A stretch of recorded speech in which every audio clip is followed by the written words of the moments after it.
What's going on, everybody? Welcome to another episode of Off the Couch Boxing. I'm your host, Reckless Rex Ruger. That, of course, watching my back is the Alexis Arguello puppet. We are back with another hard-hitting knockout of an episode, man. But aren't they all, man? The most amazing and real boxing conversations anywhere on the planet, right here on Off the Couch Boxing. And we're about to get into one right now with a good friend of the show, man. We're going to get him in here right now and chop it up. Let's get right down to the brass tacks, the way we do it here. Ryan. Can you see me there? Yeah, you just turned sideways. Okay, hang on. There he is. What's up, man? How you doing? Pretty good. Yourself? I'm good, man. Hey, so first of all, man, again, thanks again for doing the podcast, man. Good to have you back on here, man. I want to get your take on the amazing card that we just saw on Saturday, man. Like, what were your takeaways? Anything stand out to you? Any of the fights, thinking about them?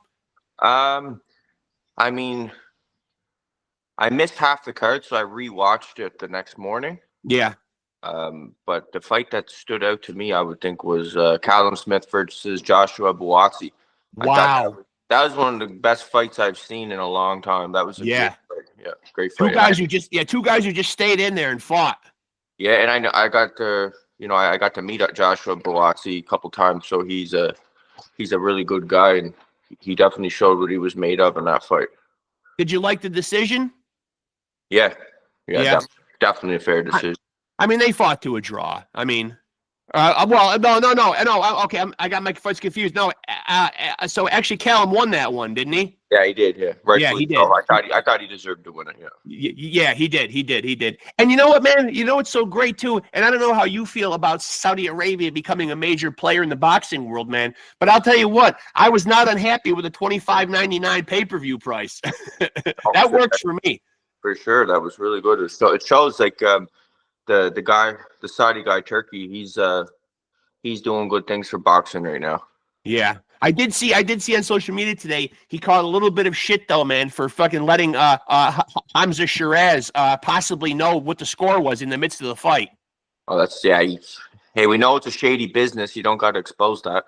Right. Yeah, I mean, I think he might have been telling him, possibly in another language, but it's been all over the place now, like where he was kind of letting him know, like, hey, apparently it was translated as, you're down a couple rounds on the cards here. And I don't know if he was showing favoritism, because he's another, Muslim boxer. I don't know. That's kind of what they're trying to point to. That's kind of what they're trying to spin it as. Okay. Yeah. Who knows, right? You never know what was said. I don't know what they're saying. But I mean, you know what, though? I mean, is it any different because he's the promoter? Is it any different than his corner telling him that he's down a couple of rounds? I mean, anybody could shout that you're down a couple of rounds from the crowd, right? I mean, I don't know if Turki Al-Sheikh actually gets a look at the cards. I wouldn't see why he would, or if this is just his opinion. Who knows? You know what I mean? We're just talking, so who knows? Like, at the end of the day. So what's going on with you now? Just when I'm getting my notes together here for stuff to talk to you about, I briefly perused a couple articles on there that are kind of pointing at, I don't know if anything is set in stone yet, but a possible fight with Badou Jack. Well, yeah, so Badou Jack, they after my last fight, I fought for the interim title because Noel McCallion refused to defend his title against me, the WBC. Yep. Like, Noel McCallion was holding the full title. Right. After Badou Jack had vacated it to go pursue a Bruiserweight title. And so Noel McCallion was holding that belt, and I was ordered mandatory after I knocked out Duradola for the mandatory position. So we're talking 2 years ago. And so Noel McCallion, everybody knows he kind of pushed it along for as long as he could until he got exposed that he was legitimately ducking the fight against his mandatory. So the mandatory, which is myself, and the number 2 ranked cruiserweight, fought for the interim. Right. Because Noel had a legitimate reason with Don King allegations that there was like a lawsuit or whatever there. No one really knows the truth. We'll never will. But so that was your fight with Peralta that you just had. That was my fight with Peralta that I just had. Yeah. That fight was a draw. They scored it a draw. and so that left that interim title that we fought for vacant. So now, but then Noel is refusing to fight me, but it also left me as mandatory. I didn't lose my position because the fight was a draw. Right. So that means I'm still mandatory to fight Noel. But then the WBC held a convention in Germany the day after my last fight to basically decide what they were going to do and who shows up to the convention. But Badu Jack saying, hey, no one beat me, I'm still champion. And they reinstated him as the champion. Well, all this is going on. So now I'm still the mandatory to fight Badu Jack. So Badu Jack has officially been ordered to defend against his mandatory, which means he doesn't get no option to defend against a volunteer where he can pick somebody out of the top 10 to defend. Right. He got ordered, you have to face your mandatory because your mandatory has been fighting, blah, blah, blah. And here we are. And my promoters went ahead and went to the purse bid to bid on the fight where promoters can come in to basically, I'm going to put the fight on, you know, and my promoter here in Canada won the bid. And so Badu Jack is supposed to be coming to Canada to defend his belt against me. And a couple days ago, you can look it up on YouTube, at the fights in Saudi, he was there trying to get a fight against Joseph Parker. He was literally trying to fight Joe like a heavyweight, which has Badu Jack was? Yeah. So this guy doesn't seem really so he doesn't really seem to know like what weight he wants to land at, because he's obviously coming out of the woodwork and he's saying, hey, I'm still the cruiserweight champion. But I mean, so he doesn't really seem like he knows where he wants to kind of plant his eggs, so to speak. No, listen, I can't speak for him or whoever, but like, this is the facts, is that he was ordered by the WBC to face his mandatory challenger, which is me. Right. And is there a time limit on that? Is there a time limit on when he has to do that? I was told that the deadline was like last week, that he had signed to fight. There was nothing signed last week. So I don't know what's going on, to be honest with you. Like, I'm out of the loop with certain things. But I can only say what I see, and what I see is Badu Jack was ordered to fight his mandatory.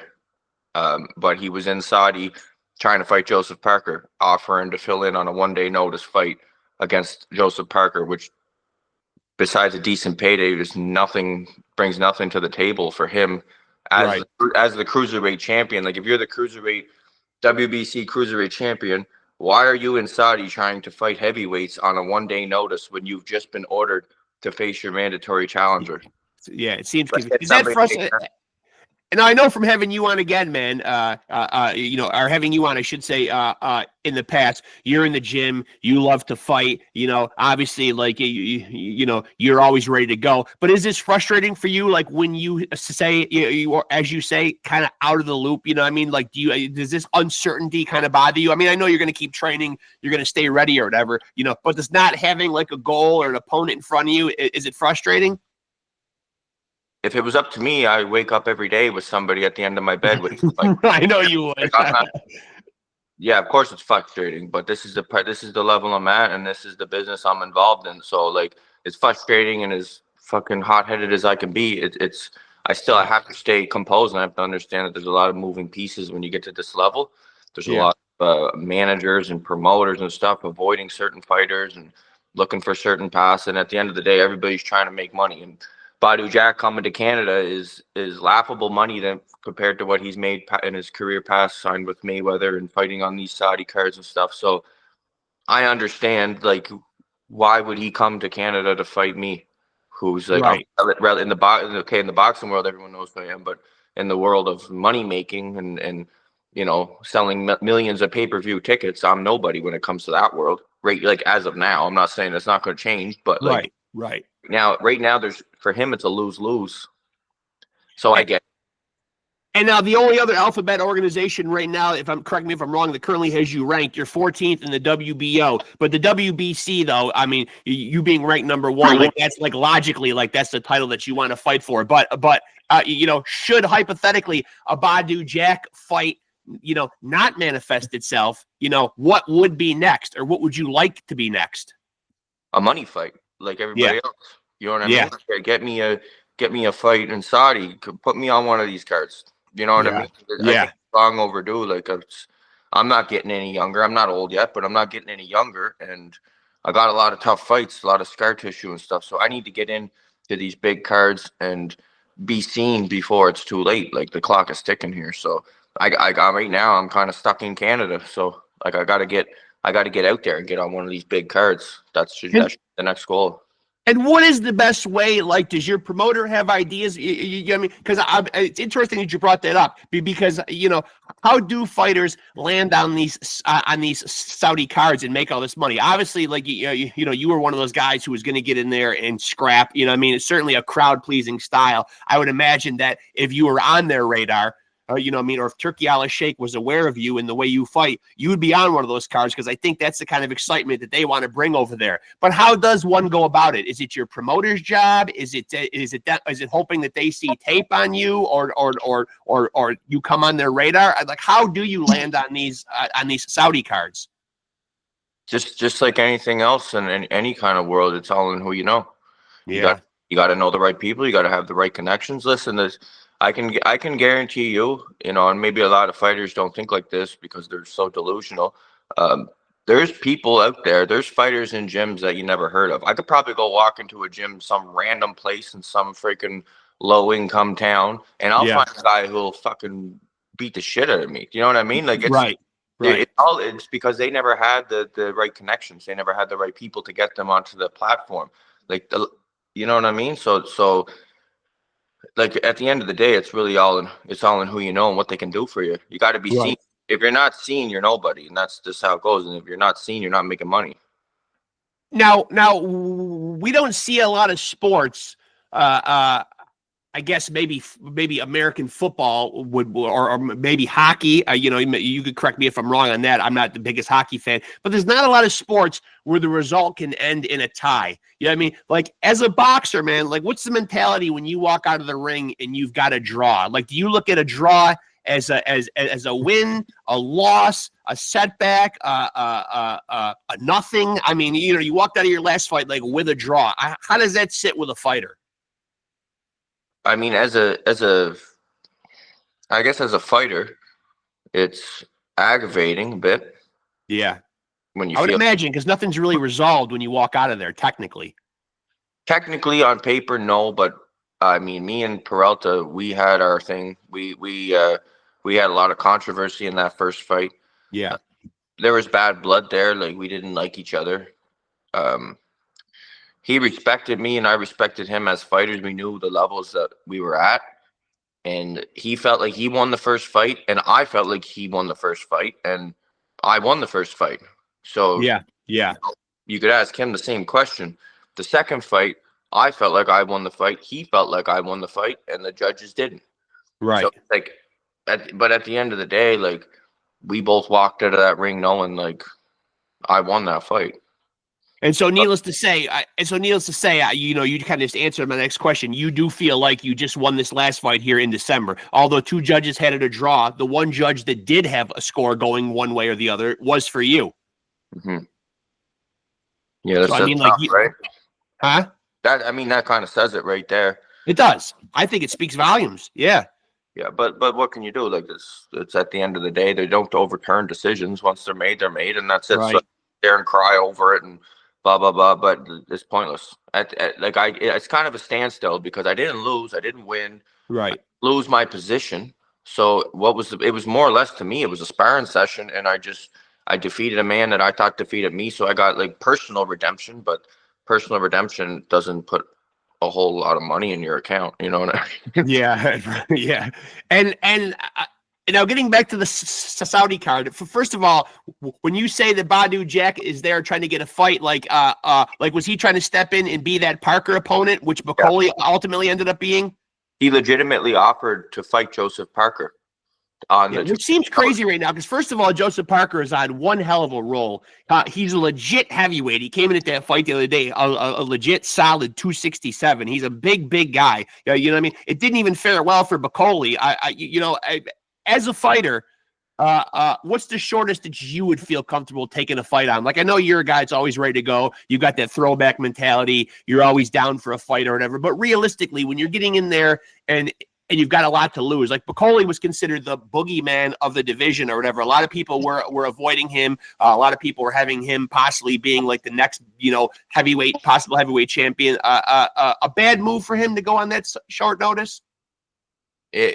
Listen, it's heavyweight, so yeah, it's a bad move because he got knocked out. But what happens if the tables were turned and it wouldn't be the first time somebody stepped in on 1 day notice and won. So you got to roll the dice. Like this is what boxing is. Like any fight really, you get into a fight on the side of the road. Every time you fight, you roll the dice. So yeah, that's what it is. So when you're fighting at that level, whether you win, whether you lose, you're still getting paid the same. You know what I mean? Yeah. And one win can launch you right back into the position you were in. Sure. All these guys just roll the dice, but like with the Badu Jack situation, him offering to step in for Dubois, against Joseph Parker, like when you've been ordered to fight for your cruiserweight, like you've been ordered to defend your cruiserweight title, like what are you doing there trying to fight a 270-pound monster who's gonna get your fucking head in? Yeah. I get it. He's probably a little hesitant to fight me because I'm known as a hard puncher, knockout artist, or whatever. But at least I'm a cruiserweight. You know what I mean? Right. You're at least his size. Yeah. He was there 1 day notice trying to get in there with a guy who he would have had no chance. Like he would have literally got run over. Joseph Parker probably beat us both in the same fucking night. This guy's just too big. Yeah. Like, what are you doing, man? And like I said, he's on an incredible surge right now too. I mean, he's dispensed of Wilder and Zhang and now Bacoli. I mean, he's been on like a nice run. So momentum is on his side right now too. So I mean, he's he wants to take another shot at getting that heavyweight title. And I don't think it would behoove Badu Jack to get in there. It just doesn't seem like the best move. And it does kind of seem like it does kind of, I don't know. It doesn't seem like a very moral thing to do either. I mean, like it's almost like when these guys don't defend against their mandatories, it's almost like they're holding these belts hostage almost, and they're not giving people chances. Yeah. It's frustrating for me because I've been sitting in this mandatory position for 2 years now. Yeah. And to get to that position, I fought the people they put in front of me, and they weren't fights that. They weren't easy fights. You know what I mean? I had to fight real serious opponents to get into that position, just to get a shot at the belt. Yeah. And then you finally get there and you get your shots at the belt, and then you see what happens next. Like the guys who actually hold the belt, turns out they're not even the real fighters. You had to fight the real fighters to get to them guys. Right. And once you get there, now these guys they're just like, maneuvering themselves away from me and trying to get themselves into a bigger payday against a bigger name. And now, so the last bout you had was in December. So typically, how active do you like to be? Yeah, I mean, like your last fight was in December. Is this around the time frame that you would like to be getting back into the ring? I should have got back in the ring the next month. Yeah. For me, I think I should be fighting at least once every second month. Yeah. Do you know what I mean? At least once every second month. If I get injured, then you adjust from there. But like, what am I doing in the gym all the time, beating the shit of each other and sparring and all this right stuff? You get fit, you're in shape, okay, you're dialed in, you're sharp. You fight. If you get hurt in the fight, you get cut, you get the stitches out, you let the stitches heal, then you fight again. And that's the way it should be, but that's not the way boxing is now anymore. I understand that. So it is what it is. Right now, I'm just fighting when I can, when I get the opportunity, I guess. So as of right now, there is nothing scheduled, and you don't know like if or when this Badu Jack fight will even happen. No, right now I'm in the dark with this fight. And so because it's past the time limit, and again, maybe this is something that you don't have the answer to right now, but if the time frame isn't honored, will Badu Jack be stripped? Like, will there be some kind of a tournament for this title, or like, will the top two guys like fight for it? Like, how does it work at the top level like that? I kind of have an idea, being into boxing and doing the podcast and everything, how some of it works or whatever. But I mean, it seems like something's got to give here, right? I mean, he can't just kind of like bogart that belt forever. You know what I mean? Not make some kind of a move. Although I guess we have seen it in the past, but it's usually with people with more leverage. Like Canelo has somehow been able to skirt around certain mandatories and not take certain fights, like he did it to kind of David Benavidez or whatever. But you consider him like a power player in the boxing world. You know what I mean? Like where he's given a little more like leeway. But I mean, it's got to be something's got to give here though soon, right? Yeah. Yeah, like I was told, I don't know facts. I'm not seeing things on paper. This is just what hearsay is, that if Badu Jack doesn't, he's only got so much time. I mean, I was told the deadline was a few days ago, so I don't know if somebody lied to me or what happened there, but obviously it wasn't, because he's still the champion. So I'm told though, but don't know the date, like I said, but if he doesn't defend it against me, or he chooses to go a different route, then he'd be stripped. And either I get upgraded to champion, or I fight the number 2, or the next guy in line, whoever that is. I don't know who that is right now.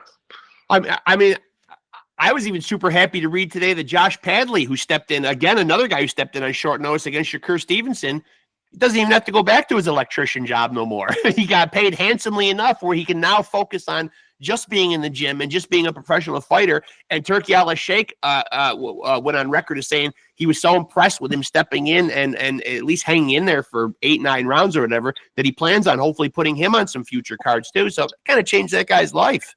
Wow. So there's a guy who stepped in on short notice and faced a pillow puncher, and this guy from Saudi was so impressed he doesn't have to work anymore. It's crazy. Yeah, it's crazy. Yeah, it's on. Imagine if he would have saw what I did against Oscar Rivas. That's what I'm talking about. You know what I mean? Like if it can happen for like a guy like him, and I mean, he earned reportedly earned $500,000 for that fight, which I guess if you're smart with your money, certainly is life-changing money. I don't know, depending on your age, if it's life-changing, to carry you through the rest of your life. I don't know if $500,000 does that anymore in today's economy, but still, I mean, it certainly gives them a nice like window to say, okay, I can leave my job and I can really give this another good shot. I can really focus on boxing and now be in the gym all the time and treat boxing like my full-time job, which is a nice thing. Yeah, because that's what the guys at the top do. None of them guys are focused on anything else other than the boxing. Right. They're not out working a 9 to 5 or whatever. And so now that the dust has settled, I mean, like we saw Shakur, not against the opponent that we got to see him against, but we're about to see Tank Davis, fight here in March. All these guys are always barking and woofing on social media about being the face of boxing. Is there anybody that's in that role right now to you? Like if someone came to you and said, who's the face of the sport right now? That's hard to say. I don't know, man, because I don't watch enough of it. I don't watch enough of it to really say this. I like good fights when I see them. Like I said, I watched Buatsi and Callum Smith. That was a great fight. But as far as the face of boxing, what are we talking about? Are we talking about the face of Instagram? Are we talking about the face of YouTube? Who's actually the best fighter on the planet? Those are two different worlds. You got to say boxing is weird because you got a sport where a guy can come into it with 20 million followers or something on Instagram, and all of a sudden he's the face of boxing because all these kids know who he is. Right. And then you got guys who might have like 500 followers on Instagram, but they'll run through every one of these guys in a day. Like it's just, so who's really the face of it? Like I said, it depends what you're talking about. Like who's the best fighter? Yeah. In your opinion. Yeah. Best fighter, probably Terrence Crawford. Yeah. Yeah. What is it about him that you like? Like, is he somebody that when he's fighting that you say, I've got to tune in and watch this guy? Like, I know you don't watch the sport all the time or whatever, but is he somebody that you can watch and admire what he does, his craft? Yeah, because he can do everything, and he's a mean guy. He's also disciplined, and he's composed, so he can box. But when he needs to, he can fight. He's got that in his back pocket where he can he can scrap it out. He punch. He can do everything. So it's like how do you beat a complete fighter like that? It's very difficult because you don't know their weaknesses. I'm sure he's got weaknesses. It just has never been exposed. So and the cool thing that he did in Saudi Arabia, I don't know if you saw this, man, but he literally pulled up on Tiafimo and did you see this? And he got him in a video and really for lack of a better word, really punked him out for the world. I mean, like really made him tell people in this video. I'll send it to you like after we get off here. It's pretty funny, but like he literally kind of made him say, "Hey, look, all that shit that you talk about me, tell the people right now that you kind of really don't want no smoke, that's just kind of to sell like a fight with us." And he copped to it, man. And he really, really wavered and backed down, man. I mean, the video is all over the place. Like Bud really kind of like, like really kind of got in his face and pressed him. I mean, that's because he's a real guy that came from real struggle. Whereas the other guy, like you could say you did and stuff, but like, yeah, did you really? Right. Really? No, most of these guys didn't. Like, that's what it is. But like, just because you're a boxer, just because you get in there and you're a professional boxer and stuff, it doesn't always mean that you're a fighter. Yeah. Or you got that in you. You know what I mean? That mentality. Like a lot of these boxers, these great boxers, you see them, you meet them in real life, and they're soft men. A lot of them, they're very soft. They're not. Yeah. They're not built like that. But Crawford is built like that. And I'm glad you said that, man, because the mental side of boxing is something that, and I remember in our first interview, I was really impressed by some of the things you said, but because you really, you really do pay homage. I remember asking you about some of your favorite fighters, you know what I mean? And when you go back, like, and know your boxing history, I'm not talking like boxing history like the 80s or the 90s. You know what I mean? I remember you mentioned like Jack Dempsey and some of the guys that are really throwback fighters. You really seem to have that Spartan, throwback mentality where the mental side of fighting is, I think most people would say they go out of their way to avoid a fight. You know what I mean? Like, is the mental side something that comes easy to you, harnessing that fear that most people naturally have during a confrontation? Yeah, for sure. That's like the environment that I came from, that I grew up in, and the cards that I was dealt. So that came first, and the boxing came second. So the mental toughness was there before the physical attributes even really blossomed. Oh, yeah, by a long shot, for sure. Yeah. And because that's such a tough thing to develop, I think that's almost tougher than, being able to teach someone to throw a jab or throw a left hook, or this and that. Like if a young fighter is out there, how would you say? Because obviously everybody is not necessarily going to grow up in a tough environment that breeds that mental toughness. How do you get it? How do you get it? Yeah, you don't.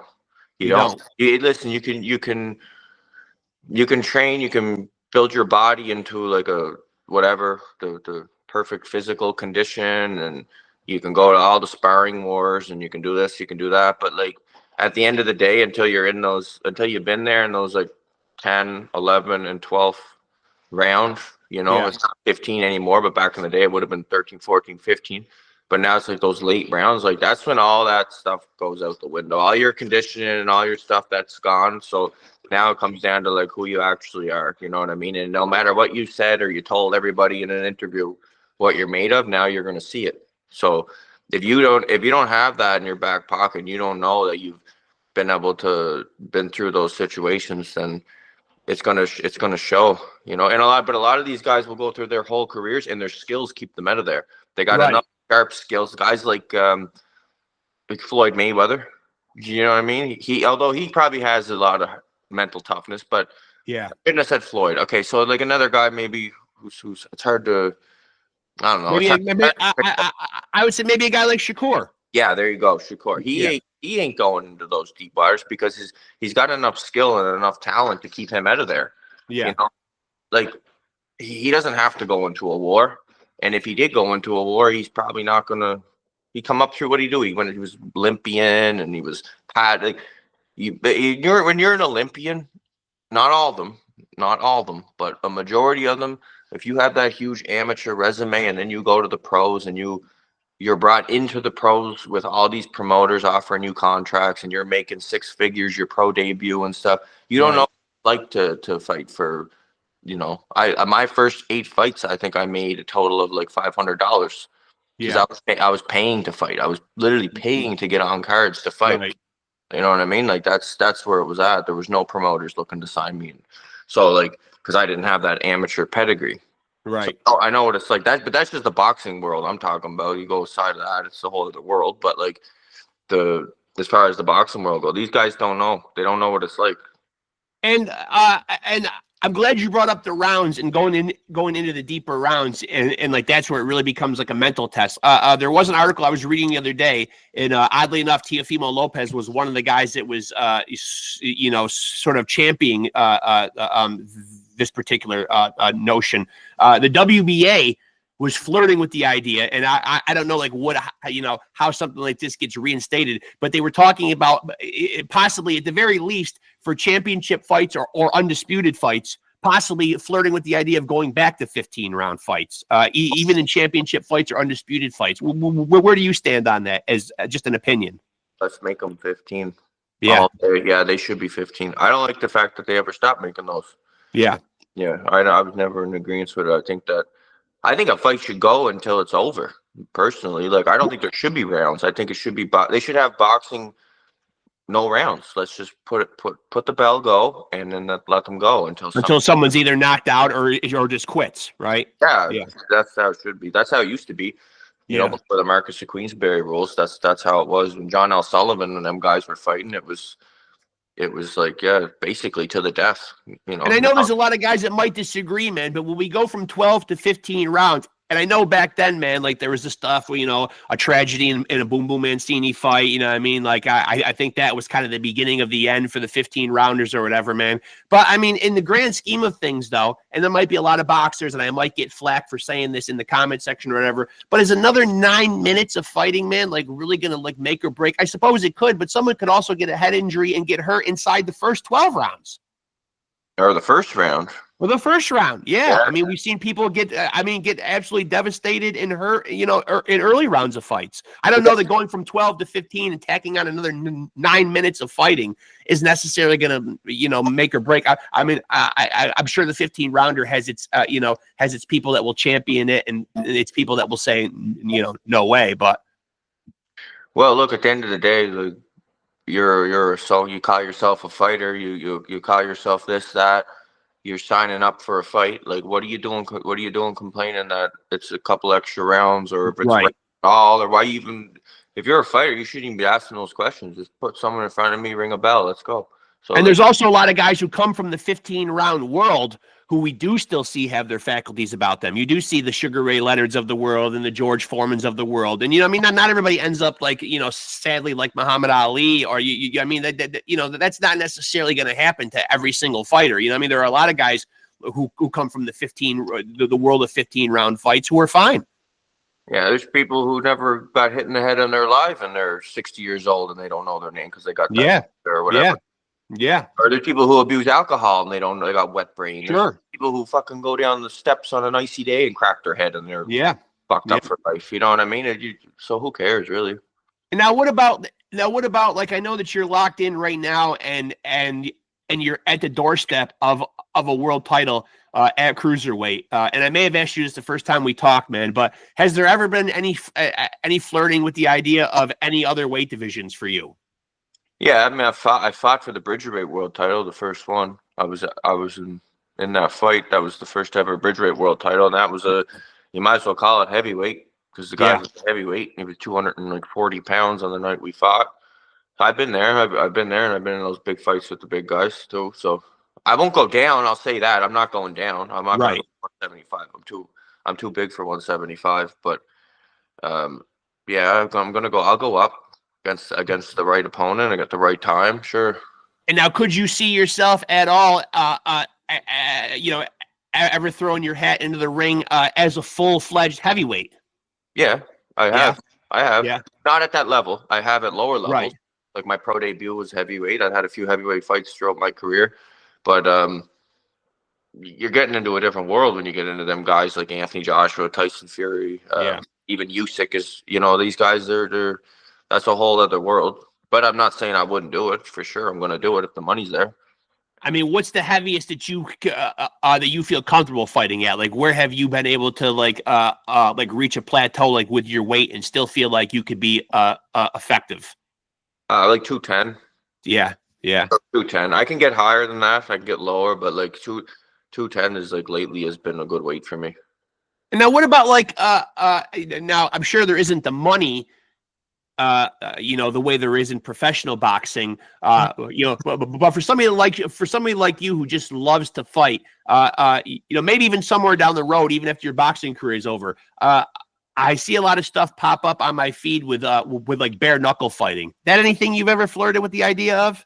Oh yeah, for sure. I don't know if there's money involved in that, but like this coming up Thursday, I'm going to be interviewing this guy named Jimmy Sweeney from Ireland. He's apparently one of the top guys in bare knuckle. Been doing it for years and years and years. And but it seems like a different world. But is it anything that you've ever explored, looked into, know anything about? Yeah, I do. I have the contact for the guy that owns it, and yeah, it's something I definitely will do at some point. But yeah.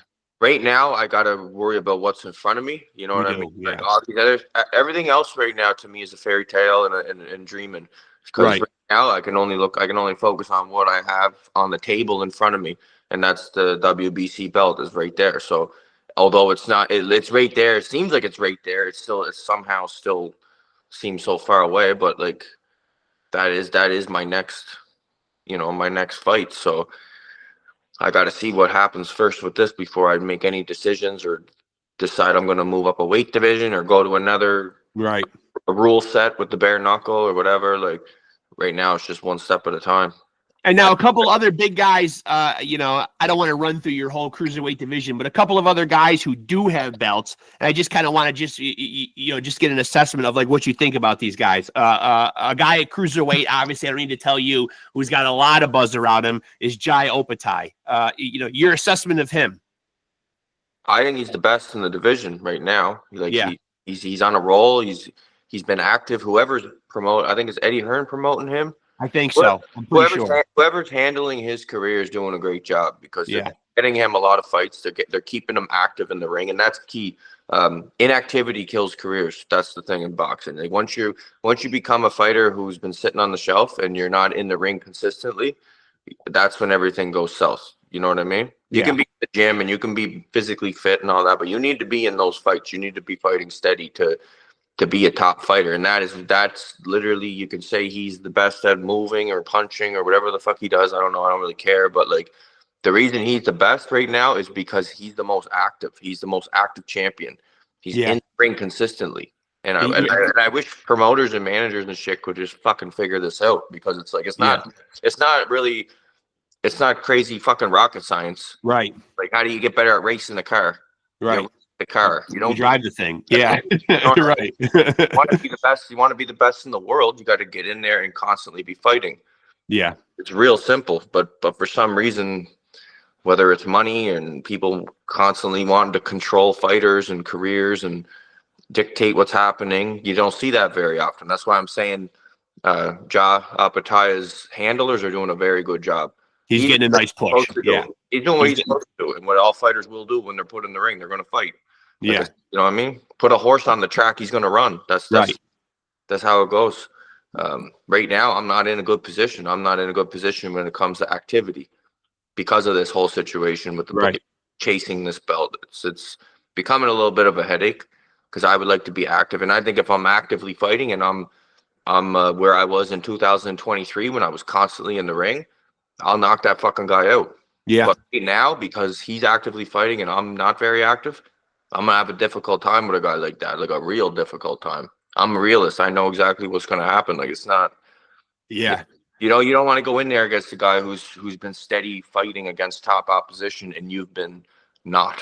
You don't want to do that. I'm telling you right now. And it's refreshing. And it's refreshing hearing you say that rather than be puffing out your chest and spewing a lot of bravado, which you do see a lot of boxers say. You know what I mean? Like you're saying, if I'm active, man, I knock this guy out, but my chances are not so great right now because I'm not where I should be and doing the things that I should be doing and as active as I would like to be, though. I think with so much braggadociousness in boxing right now, it's nice to hear that kind of stuff, because nowadays, man, these guys are all their own biggest fans, a lot of them, you know what I mean? And they can't tell you on social media enough how great they are. I mean, it's, everybody is the face of boxing right now. That's why I asked that question earlier, because, to hear him tell it, Tank's the face, Shakur's the face, this one's the face, Canelo's the face. You know, I mean, there's so many guys out there. Now, I did mention in the WBO, you're a little further down in the rankings, number 14. But what's your assessment of Zurdo Ramirez? So he's good. Another guy. Right now, him and Ja Pataya, that's the fight because they're both active. Yeah. Both, you know, not only do they both have belts, they have meaningful belts because they've been defending the belts. Right. The belts are being fought for. If the belt's not being fought for, then I might as well go up and grab my fucking belt off the coat rack and put that on. Right. What's the point of it? What's it mean? Yeah. What's it mean? It doesn't fucking mean anything. It only has meaning and purpose to it when it's being fought for by top fighters, you know? Exactly. So those guys is the fight to make right now. I'd be delusional if I wanted to throw my name in the mix with them right now.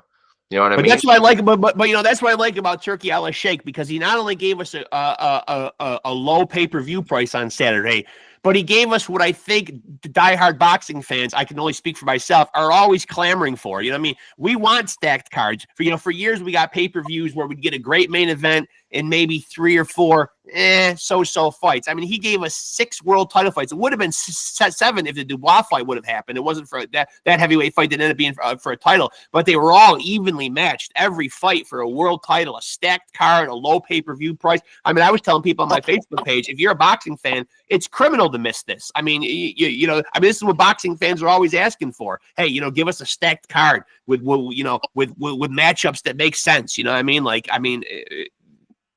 You know, so I think that's what people want to see. So you make a good point. You know, a guy like Jai and a guy like Zurdo makes sense. They ought to be fighting for these titles. You know, it gives it meaning. Yeah, absolutely. And I like what he's doing to the Saudi guy. What's his name? Like, I always forget his name. Turki Al Sheikh. Turki Al Sheikh. So yeah, he's intercepting what the other guy, Jake Paul's been doing. You know what I mean? Like, like I don't know, like what the hell people are so excited about those Jake Paul cards for. Like, I don't give a flying fuck about. Actually, it's like, it's comical. It's kind of. I kind of get mixed reviews. I kind of get mixed reviews, Ryan, because I'll usually throw that out as a topical thing in boxing and ask my guests, and it is kind of a 50-50 thing. You know, there are people that absolutely despise them. Usually, the only people that advocate for them are only advocating because they will say, like, oh, he is getting the women boxers and people on the undercard. He is getting them paid, and he is bringing eyes to boxing. But what kind of eyes is he bringing to the sport, though? You know what I mean? Like, I feel like he's bringing more casuals and more like people that are looking for, like, you know, sports entertainment. I mean, you know, you could turn on the WWE and almost get the same caliber of competition. You know? Yeah, I don't know. It's I don't know. I think they're losers. Yeah, it's just you know, like when I see one of those events, I don't think, wow, this is going to be a great night of boxing. Even if there's legit undercard fights, you know what I mean? I feel like him headlining it just kind of makes the whole thing kind of a mockery. You know, it just doesn't feel like an authentic boxing card when you sit down and it's headlined by Jake Paul. I mean, I don't know. Yeah, so I like what the guy from Saudi's doing, where he's putting on these fights where it's the whole card from top to bottom is either world champions or like legitimate fighters, and this is what people. And now they're starting to tune into it and stuff. Like, I hope he runs over whatever Jake Paul did, because at first, it was cool at first, but like once the Mike Tyson thing happened for me, that was it. I was like, broke my heart, man. I know. My whole childhood was crushed right there, man. I can't see Iron Mike going out like that, man. I mean, I'm not sure if he was in cahoots. You know, I don't want to point the ugly end of the stick at anybody and say that there were any shenanigans, man. All I know is that the training videos that were going around on TikTok and on the internet leading up to that fight, Mike looked fucking sharp as fuck. And then he got in there on the night, and I don't know what the hell happened, man. I don't know. He was biting his glove. He was holding back. He was not taking opportunities that I know that he saw. I don't know what was going on. I don't know if Jake just gets these guys and says, I'll make you rich if I can add you as a name on my resume. I don't know what's going on, but I'll tell you what's going on. It's very simple. I just said it 5 minutes ago. When you're in the ring and you're actively fighting, that's when you become the best. Videos on Instagram and fucking, no matter how good your camera is and no matter how good you are in the gym and all this bullshit, it's literally all just, it's make-believe stuff. That's why I'm saying the Cruiserweight from Australia, Ja Pataya, why he's the best right now, because he's in the ring consistently. And Zurdo. Sure, there's some other guys too that are like whatever, like they're just the two top names right now. But there's other guys in the rankings, and there's guys who are ranked below me right now who are probably consistently fighting, and therefore they're going to be better. You know what I mean? That's how it works. And everything else is just noise. Everything else is just tire pumping and fucking media and selling something and people trying to make money. Everything else is all bullshit. Like, really, that's what it is. Literally, And so for And so for your fans out there, man, before I let you out of here, man,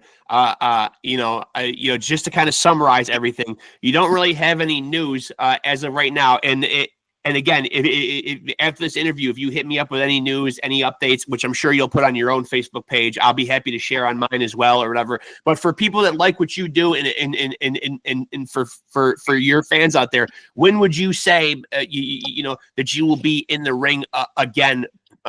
By I mean, you have to have like a date, like when I know a guy like you want to get in the ring, whether it's Badu Jack or if it's somebody else. I don't know. Like, I really don't. If it was up to me, like I said, I'd be in the ring tomorrow night. But as of right now, I just don't. I don't have the answer because I don't got a contract in front of me with a name and a date. You know what I mein? God, that's got to be so frustrating, man. I feel for you, dude. I really do, man. Because you obviously, I can tell even looking at you, man. Like, you look like you're in great shape right now, man. And I believe you when you say that you could go tomorrow night. Oh yeah, I could. Even if I wasn't in good shape, I'm still gonna get in the ring. I'm gonna fight. That's what I do. It's my job. Yeah. It's how I pay the bills. Like, literally. So yeah. When I don't got a name and a contract, I don't. It's like almost like I don't have a mission. You know what I mean? My mission, right. Get fit or whatever. Work on a certain punch for this guy and get in the ring and fight him and then get paid and go home. Like, so. Well, anyways, right now, no, I don't know. I don't know the date that I'll be fighting, but let's hope it's sooner than later. That's all I could say. Well, obviously, a part of your job is keeping your body in shape and anticipating having a fight. But I totally get what you're saying, though, man. You know what I mean? Like, just going through the motions and keeping yourself in shape, but then going into the gym and getting yourself in shape and being in a legitimate camp. You know what I mean? Like with a singular focus on an opponent is got to be like a very different thing. You know what I mean? When you're going to the gym and just keeping yourself in shape, it's not that same like laser focus that you have. You know what I mean? Like when you're preparing for a fight. No, I'm the kind of guy I don't like training. I don't like training. I like fighting. Yeah. I feel like when I'm in the gym, because when I go to the gym, like, if obviously you've seen me fight, I fight with my style is very, what you're gonna get. I'm coming to literally try to kill my opponent. Yeah. And my body gonna pay a price for it, and it does. Right. I train the same way. Like, when I train, I hit the bag like I break bags. I'm trying to you know what I mean? Like, everything is full 100%, 110%. So like, I can't train like a lot of these guys train when they're just going to the gym and they do, they're in there every day just working on certain things or going 50% until they get a fight come up. I don't have that. So like, even when I don't have a fight coming up, if I go to the gym, like I went yesterday and I did like 25 rounds of pad work and bag work. Like I did. And then this morning I could barely get out of bed. Yeah. That's how I train. So I don't like doing that. I'd rather be wasted. Like, if I'm gonna use up my health and I'm gonna use up my years that I have in this game, I would rather be doing it in fights. Why am I wasting my time in the gym? Yeah. And so your promoter, and so before we close here, is there any chance that your promoter does your promoter have any ideas? I know I might have touched on this a little bit earlier in the interview, but like, you're talking about like, breaking bags, the intensity that you train, the intensity that you fight. I feel like that somehow has to get on Turkey Allah Sheikh's radar somehow. Is there a way to attack that situation, i.e., maybe through like a video or trying to send Turkey? Because I feel like I feel like if he knew who you were and you were on his radar and he saw your fighting style and the tenacity and the attitude and just the general mentality that you have, I feel like you would be the kind of guy that they would be salivating over to have on their cards over there. Yeah, I mean, you said it, and I know that. I know what I bring to the table. Like I said before, I'm not one of these delusional fighters that think they're gonna go in the ring and knock everybody out. Like, there's great fighters out there. There's much better boxers and guys who can make me look silly with their skills. Right. But as far as like sellability goes, and you're selling the You're selling the fighter, their character, their style, their mentality, and that's what people come to see. And with me, it's like exactly what I say I'm gonna do, and I've already proven it over and over again. Like, this is who I really am. A guy like the Saudi guy, I think as soon as he sees me, I'm gonna come over there. I'm gonna take over these cards. Why is he gonna want to put these headline cards on when guys are just for 12 rounds? They're gonna have a silent agreement. Okay, this guy's paying us hundreds of millions of dollars. Well, we're not going to be able to spend it if we're brain dead or dead. Right. So we're going to have a silent agreement. I see it. I seen it. I saw it on the fight with the fighters. Sure, they're fighting and they're throwing punches at each other, but there was no intention to kill the other guy. There was no intention. Like, Arthur Beterbiev is supposed to be this monster. Why wasn't he trying to kill Bivol? Why wasn't he coming after him, guns blazing, trying to break his skull? I agree. Playing the game. He was playing the pity pat game. Like I said, he say whatever, you say I'm wrong, whatever. I don't care. Like, I think when this guy sees what I bring to the table, like, it's game over. I'm coming in. I'm gonna take over these cards. Like, I'll be every card. And I certainly don't want to imply shenanigans, but you make a good point with the Beterbiev thing, because, no sooner did the final bell ring than he was over there, man, like, talking to Bivol about running it back a third time. So some of it is about, like, a money thing and setting up that trilogy. And I'm not saying Arthur Beterbiev was not trying to win, but you certainly make some valid points there. You know what I mean? Like, you're trying to defend your undisputed. You've got every goddamn belt in that division and the Ring magazine. And you make a good point. You're not going after this guy trying to kill him. You know what I mean? He's trying to come after all of that. I mean, you know what I mean? Like, I'm a Beterbiev fan, but, I didn't think he gave a great account of himself. I mean. No, and a lot of these guys, like, that's what it is. They when they're making this kind of money and they're at that kind of level, they want to leave the ring with their faculties intact so they can enjoy their whatever, what do you call the fruits of war or whatever that's. You know what I mean? So, but when you get a guy like me, and there's not too many of me left, if any. No, you're a dying breed. You're a dying breed. Put me in the ring, and I don't care who's across the ring and what night it's on, how much money we're making. Until that fight's over, I'm coming after him. But with my life, you know what I mean? It's a suicide mission to win. I'm going to do that every single time I fight, no matter who it's against. And I think once he sees this, obviously he hasn't seen it yet. No. But when he does, I think that's when you'll probably see me on these cards, Yeah, because I think a lot of it is just coming on their radar, because, they didn't just pick Josh Padley to step in there against Shakur Stevenson at the drop of a hat. Apparently, from what I'm understanding, and just reading up on stuff and being in the loop, because I have to be, because I'm doing a boxing podcast. But apparently Mark Chamberlain, who also fights at 135, and I don't know how much you know about him, but he's great. He's attained a great amount of success, very committed body puncher, really gives you an entertaining fight or whatever. But Josh Padley just beat him last December in what would be considered a pretty big upset. And Chamberlain apparently was one of those guys that Turki Al-Sheikh likes. So that's how Josh Padley ultimately comes under his radar. Wow, you beat a guy that I really like, because he's put Mark Chamberlain on some of those cards. He wasn't on this last one because he just fought in December, but he's been on a couple of those Saudi cards. Turki Al-Sheikh really likes him. Now this Josh Padley comes along and upsets him and knocks him off. So now they need an opponent last minute for Shakur. Apparently that's a guy that was one of the first guys that Turki Al-Sheikh, thought of. Okay, that's how he got his way in there. Yeah, because, obviously there's lots of 135-pounders. I don't know how many of them are going to roll the dice and step up to the plate and fight a guy who, like Shakur, who can make them look bad. But, the 135-pound division has a lot of talent there. But they didn't just – my point is they didn't just pull Josh Padley's name out of a hat. You know what I mean? Like, it was a calculated move, I believe. There was some kind of connection there. There's some kind of connection, or, again, it's falling on – it's somehow ending up on their radar, Yeah. What's the god that the guy looks at? What's his god? Turkey? Maybe I gotta ask that.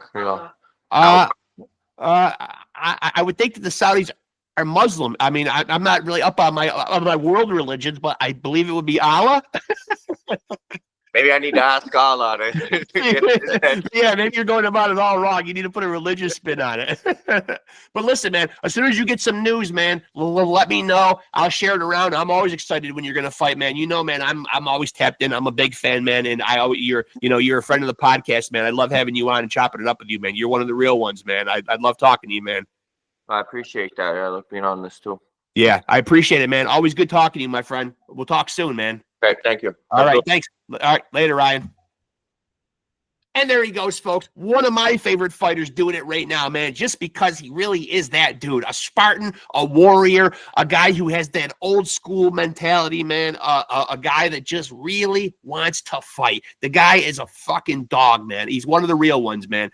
Ryan, the Bruiser, ROZICKI, let me tell you, he lives up to that nickname, man. He is a bruiser, man. Even the nickname harkens back to a time years and years ago, man. You know what I mean? Like when we think of when guys called themselves the Bruiser. I mean, it harkens, it goes with his whole aura, his whole mentality, man. For those of you that don't know, man, he is that fucking dude in the cruiserweight division. Currently, right now, ranked numero uno in the WBC. Doesn't seem like Badu Jack has got much time left to keep on running and ducking and hiding.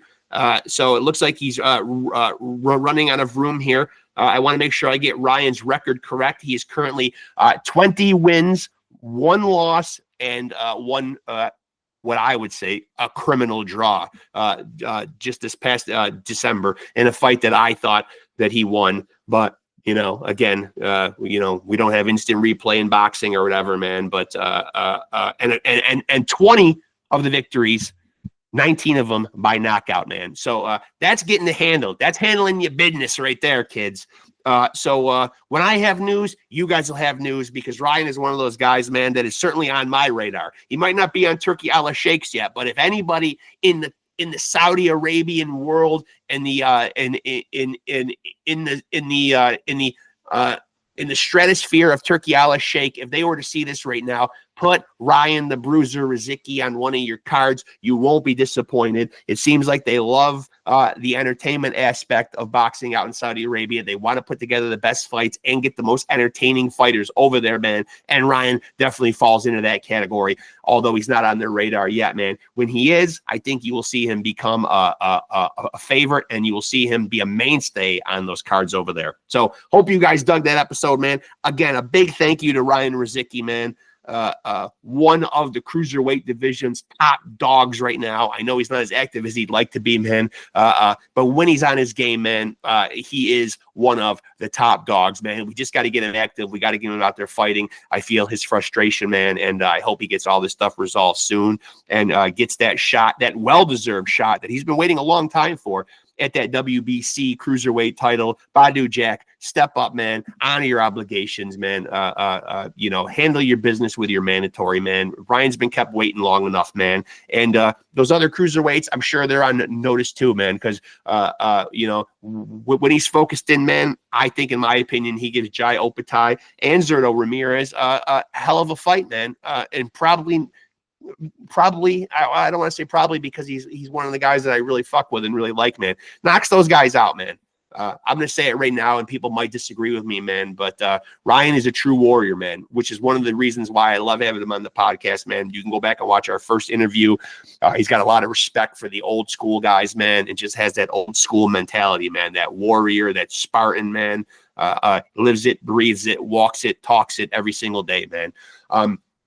That being said, let me go into obligatory promotional mode. Make sure to like and follow Podscum. That's my music podcast, also on the YouTube channel, but I'm here to promote Off the Couch Boxing. Yes, because I'm currently not doing Podscum right now, but I will implore you to go check out Podscum if you're into hard rock and heavy metal. Tons of great episodes there, but I'm back right now currently doing Off the Couch Boxing, man. My passion, my love. If you want to keep up with what's going on with Off the Couch Boxing, like and follow us on Facebook. And if you're here on the channel right now, make sure to like, subscribe, and punch. Actually fucking physically punch that notification button to stay tapped in, man. I am currently the world champion of boxing podcast, the most amazing and real conversations anywhere on the planet, man. So like I always say when I end these things, if you want to be a champion, you got to roll with the champs.